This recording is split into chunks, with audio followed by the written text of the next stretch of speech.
રાધે રાધે, જય સિયારામ. રાધે રાધે, જય સિયારામ, જય સિયારામ. આપણે રામચરિત માનસની અંદર સબરીજીની નવધા ભક્તિ છે એ અધ્યાય પૂરો થયો અને એ અધ્યાયની અંદર રામ એમ બોલે છે, સોઈ અતિશય પ્રિય ભામિની મોરે સકલ પ્રકાર ભક્તિ દ્રઢ તોરે. હે ભામિની એટલે હે સબરી, તારી અંદર બધાય પ્રકારની ભક્તિ રહેલી છે. તારી અંદર નવે નવ પ્રકારની ભક્તિ રહેલી છે.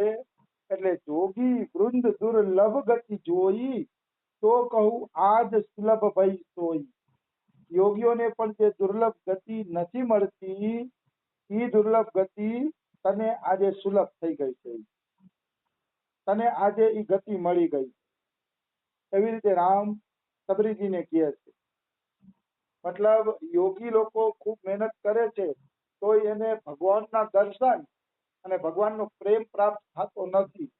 એ સબરીને કેવલ ગુરુ વચનમાં વિશ્વાસ રાખવાથી અને ભગવાનનો પ્રતિષ્ઠા કરવાથી જીવનભર એને એ સ્થિતિને પ્રાપ્ત કરી લીધી. નિશ્ચિત એ સ્થિતિને પ્રાપ્ત કરી લીધી. એમાં કોઈ એટલે કોઈ પણ પ્રકારની શંકા નથી. આવી વસ્તુ છે. પછી કહે છે, મમ દર્શન ફલ પરમ અનુપા, જીવ પાવ નિજ સહજ સ્વરૂપા. આ બહુ મસ્ત વાત કરી છે.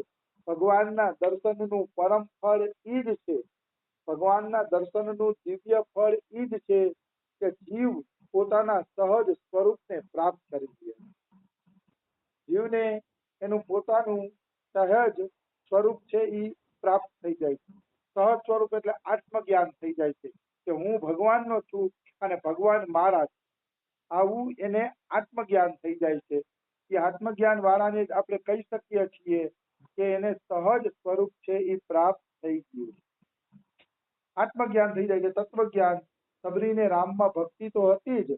હવે સબરી પોતાના આત્માને ઓળખી ગઈ, રામને ઓળખી ગઈ અને ભગવાન શું છે એ પણ ઓળખી ગઈ. એટલે સહજ પોતાના સ્વરૂપની પ્રાપ્તિ થઈ ગઈ. મતલબ ચિત્તવૃત્તિ ભગવાનમાં લાગી ગઈ. ચિત્તવૃત્તિ ભગવાનમાં લાગી જાવી અખંડ રીતે, એ જ આપણું સહજ સ્વરૂપ છે. અથવા તો આત્મજ્ઞાન થઈ જવું છે. શબ્દ પ્રયોગ કરો એમાં કાંઈ બહુ મોટી માથાકૂટમાં પડવા જેવું નથી. જનક સુતા કઈ સુધી ભામિની, ચાને કહું કરી બર ગામિની. મને તમે કે કઈ સીતાની સ્તુતિ હોય તો બતાવો કે મારે સીતાજી પાસે પહોંચવું છે. ત્યારે સબરી એવું કે છે, પંપા સરી ચાહુ રઘુરાઈ, સહ હોય સુગ્રીવ મિતાઈ. તમે કે પંપા સરોવર હાઈલા જાવ, અહીંથી થોડેક જ દૂર છે. ત્યાં જાશો એટલે સુગ્રીવજી હારે તમારી મિત્રતા થશે. થોડુંક આ કાલે લેવાઈ ગયું હતું, મને લાગે છે રિપીટ થઈ ગયું, પણ હરી ઈચ્છા. પંપા સરોવરે જાઓ ત્યાં સુગ્રીવ હારે તમારી મિત્રતા થશે અને એ તમને સીતાજીને શોધવામાં મદદ કરશે. તો સબ કહી દેવ રઘુવીરા, જાનત પૂછ હુમતી ધીરા. મતલબ હે રામ, તમે જાણો છો તોય મને પૂછો છો, જાણવા છતાંય તમે મને પૂછો છો. એ કે અરે એ બધી વસ્તુ તો તમને સુગ્રીવ કહેશે અને સુગ્રીવ હારે તમારી મિત્રતા થવાની છે એ તમને પોતાને ખબર છે, છતાંય તમે મને પૂછો છો. એ કે એ તમારી ઉદારતા છે કે તમે મને પૂછો છો, બાકી તમે તો બધું જાણો જ છો. એવી રીતે સબરી મૈયા બધી છે એ વાત કરે છે. બાર બાર પ્રભુ પદ સિરુનાઈ, પ્રેમ સહિત સબ કથા સુનાઈ. વારંવાર પ્રભુના ચરણ કમલમાં માથું નમાવે છે સબરીજી અને ચરણમાં માથું નમાવી અને પ્રેમ સહિત બધી કથા સંભળાવે છે કે કઈ રીતે મતંગ ઋષિના આશ્રયથી હું કેટલાય વર્ષો ત્યાં તમારી વાત જોઉં છું. આ આખું ચરિત્ર સબરી મૈયા પોતાના મુખ્યથી સંભળાવે છે. કહી કથા સકલ વિલોકી હરિમુખ, હૃદય પદ પંકજ ધરે. રામને બધી કથા સંભળાવી પોતાની અને કથા કહી અને રામજીના મુખ કમલના દર્શન કર્યા અને હૃદયમાં રામજીના ચરણ કમલોને ધારણ કર્યા. મતલબ સબરી મૈયાને હવે શરીર છોડી દેવું હતું. કારણ કે રામના દર્શન માટે, અને ગુરુએ કીધું હતું કે રામના દર્શન તને આશ્રમમાં થશે, એ ગુરુ વચનને સત્ય કરવા માટે જ સબરીજીએ શરીર ધારણ કરાવ્યું. એના માટે સબરીજીનું શરીર હતું. હવે સબરીજી એ શરીરને છોડી દેવા માંગે છે. એટલે છોડતા પહેલા રામના મુખ કમલના ધરાઈ ધરાઈને દર્શન કરે છે અને હૃદયમાં રામજીના ચરણ કમલનું ચિંતન કરે છે. આ શરીર છોડવાની રીત. ત્યારે શરીર છોડો ત્યારે આંખેથી ભગવાનની છબીના દર્શન કરો, કાં તો પછી આંખ બંધ કરીને હૃદયમાં એના ચરણ કમલનું ધ્યાન કરો, ભગવાનને યાદ કરો. અંતે મતિ સો ગતિ. ભગવાનને યાદ કરીને પ્રાણ છોડશો તો નિશ્ચિત રૂપે તમારી સદગતિ થશે. નિશ્ચિત રૂપે સદગતિ થશે. એમાં કોઈ એટલે કોઈ પણ પ્રકારની શંકા નથી. આવી વસ્તુ છે. એટલે કહેવાનો ભાવ શું છે? યમ યમ વાપી સ્મરણ ભાવમ ત્યજત અંતે ક્લેવરમ તમ તમે વેતી કોંતેય સદા તદ ભાવ ભાવિતઃ. આ વાત છે મૂળ. આ મૂળ વાત છે કે જે ભાવનું સ્મરણ કરીને તમે શરીર છોડો છો એ જ પ્રકારની તમને ગતિ મળે છે. એમાં કોઈ એટલે કોઈ શંકા નથી. તજી જોગ પાવક દેહ હરિપદ લીન ભઈ જહ નહીં ફીરે. પણ શું કર્યું? ભગવાનના ચરણ કમળનું ધ્યાન કરીને યોગ અગ્નિથી દેહને ત્યાગી દીધો, બાળી નાખ્યો. અંદરથી જ યોગ અગ્નિ પ્રગટ થયો અને એ યોગ યજ્ઞથી સબરીનું શરીર બળી ગયું અને દુર્લભ હરિના ચરણ કમલમાં લીન થઈ ગયા. એવા હરિના ચરણ કમલમાં લીન થઈ ગયા કે જ્યાંથી જીવને ક્યારેય પાછું આવવાનું થતું નથી. ક્યાંય પાછું નહીં વળે. ભગવાનના ચરણ કમલનું ચિંતન કરતા કરતા જો કોઈ વ્યક્તિ શરીર છોડશે તો એ વ્યક્તિને ફરી ક્યારેય આ સંસારના દર્શન કરવા પડતા નથી, ફરી ક્યારેય માતાના ગર્ભમાં આવવું પડતું નથી અને માતાના સ્તનનું દૂધ પીવું પડતું નથી. જેને પ્રભુને યાદ કરીને પ્રાણ છોડ્યા એની તો સદગતિ થઈ જ ગઈ. એમાં કોઈ એટલે કોઈ શંકા નથી, કોઈ સંદેહ જ નથી. નર વિવિધ કર્મ અધર્મ બહુમત શોક પ્રદ સબ ત્યાગહુ. તુલસીદાસ કહે છે કે હે મન, તુલસીદાસ બોલે છે, અનેક પ્રકારના કર્મને છોડ, ધર્મ અધર્મને છોડ. ધર્મ અધર્મ કેટલાય છે એને બધાને છોડ. કેટલાય બધા મત હાલે છે સંસારમાં, એ બધાય મત મતાંતરને છોડી દે. એ બધાય દુઃખપ્રદ છે. મતલબ જેટલા મત મતાંતરોમાં જાશો એટલું તમને દુઃખ થશે. તુલસીદાસ કે બધાય મત મતાંતર છોડી અને વિશ્વાસ કરી કહ દાસ તુલસી રામ પદ અનુરાગહુ. બધાય મત છોડીને કેવળ રામના ચરણ કમલમાં પ્રેમ કરો, બસ છે. આનાથી હેલો અને સુંદર રસ્તો એકેય નથી અને આમાં કોઈ તમને દુઃખ પણ નથી. આમાં તમને કોઈ પણ પ્રકારનું દુઃખ પડશે નહીં. તુલસીદાસજીનો મત આપણે તો ગમ્યો. ભગવાનના ચરણ કમળમાં પ્રેમ રાખો. નથી આપણે ધ્યાન કરવું, નથી યોગ કરવા, નથી કુંડલીની શક્તિ જાગૃત કરવી, કે નથી કોઈ શિબિરોમાં જવું. 10,000 રૂપિયાની શિબિરોમાં ક્યાંય જવું નથી. આપણે ઘર બેઠા જેટલું થાય એટલું રામનું સ્મરણ કરવું છે, ભગવાનનું ચિંતન કરવું છે. મફતનું કામ છે, ખર્ચો કાંઈ છે નહીં. બસ ભગવાનના ચરણ કમલનું ચિંતન કરી રાખો.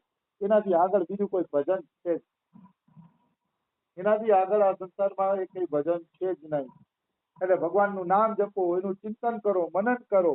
આનાથી બીજી હેલી ભક્તિ કઈ હોઈ શકે?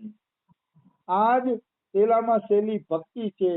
એટલે ભગવાનના ચરણ કમલના ચિંતનમાં ડૂબી જાઓ, એ જ મને તો સારરૂપ લાગે છે. જાહી જાતિહીન અગ જન્મ મહી મુક્ત કીની અસી નારી મહામંદ મન સુખ ચસી ऐसे प्रभु ही बिसारी. તુલસીદાસજી લખે છે કે જે જાતિની નીચ હતી, ભીલ જાતિની હતી અને જે પાપોની જન્મભૂમિ હતી.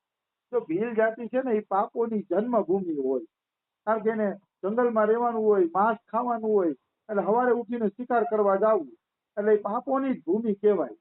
કારણ કે સવારે ઉઠીને શિકાર કરે ત્યારે એના પેટ ભરાય. એટલે ભીલ જાતિના લોકો પાપોની જન્મભૂમિ જ હોય છે. એવી સબરીને, એવી સ્ત્રી જાતિને રામે પોતાની કરુણાથી મુક્ત કરી દીધા. એટલે કે જયારે મંદ બુદ્ધિ તું આવા રામને ભૂલીને સુખ મેળવવાની લાલસા રાખે છે, ત્યાં તને કદાપી સુખ નહીં મળે. જે આવા રામજીને છોડી દે છે, જે આવા રામજીને ભજતા નથી, એ વ્યક્તિને સ્વપ્નમાં પણ સુખ મળતું નથી. સુખ જોતું હોય તો રામનું ભજન કરો. રામના ભજન વગર કોઈને કાંઈ સુખ મળવાનું નથી. આવી વસ્તુ છે.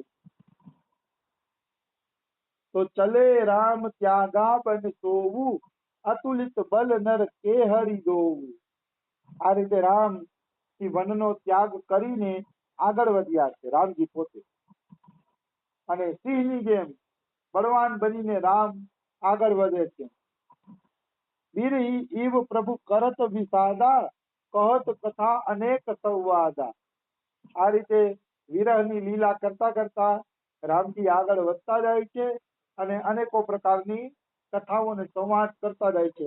લક્ષ્મણ હારે વાતો કરતા જાય છે. લક્ષ્મણ દેખી વિપિન કઈ શોભા, દેખત કેહી કર મન નહીં શોભા. લક્ષ્મણ વનની શોભા જુએ છે ત્યારે રામ એમ કહે છે કે હે લક્ષ્મણ, આ વનની શોભા તો જુઓ. આ વનની શોભા કે મારા મનને ક્ષુબ્ધ કરે છે, મારા મનને કે અતિશય પકડી રાખે છે. મારા મનને આ વનની શોભા પકડી રાખે છે. અને પક્ષીઓના સમૂહ જુઓ, બધા સ્ત્રી સહિત વિહાર કરે છે. એટલે મને પણ મારી સીતાજી યાદ આવે.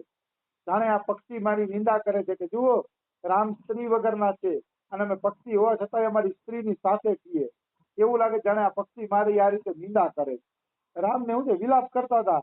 રામને પોતાને ભાન નહોતું સીતાજીના વિરહમાં તો હું શું બોલું છું. પણ એ રામની ખાલી લીલા જ છો.